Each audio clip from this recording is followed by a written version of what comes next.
আসসালামু আলাইকুম। আপনাদের সকলের কাছে একটি নতুন বার্তা বা কিছু কথা আপনাদেরকে বলতে চাই যে যারা সৌদি আরব মাটিতে আসবেন তারা সবসময় একটু সতর্ক অবলম্বন করবেন।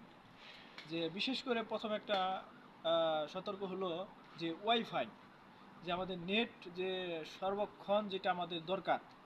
আমরা কি করি, দেখা যাচ্ছে কোনো বন্ধু বান্ধবের পাল্লায় বা কোনো ভাই ভাইদের পাল্লায় পড়ে যে নেট নিয়ে আসি, যে সিম রাউটার।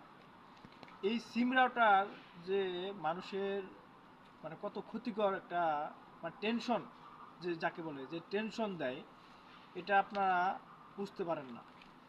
কারণ এই দেশে সৌদি আরবের মাটিতে দেখা যাচ্ছে শতকরা 99% লোক এই সিম রাউটার এই মানসিকতা মানে বুক করছে।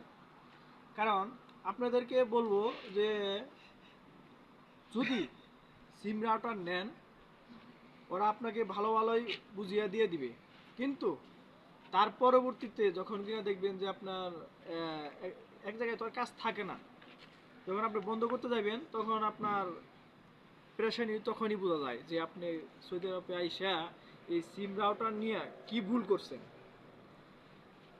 এটা হলো ওরা বলবো যে 239 টাকা বা 250 টাকা একটা প্যাকেজ দিব, আপনাদের বলবো যে খুব ভালো চলবো, কিন্তু ভাই যখন এটা বন্ধ করতে যাইবেন তখন দেখবেন যে আপনার 1150 রিয়াল জরিমানা দিতে হইব।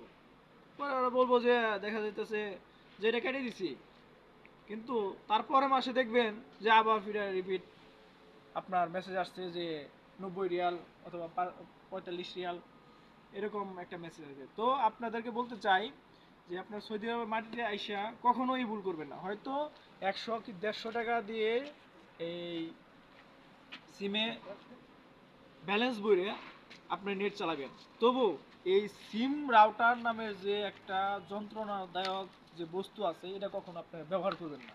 আপনাদের কাছে অনুরোধ রইল।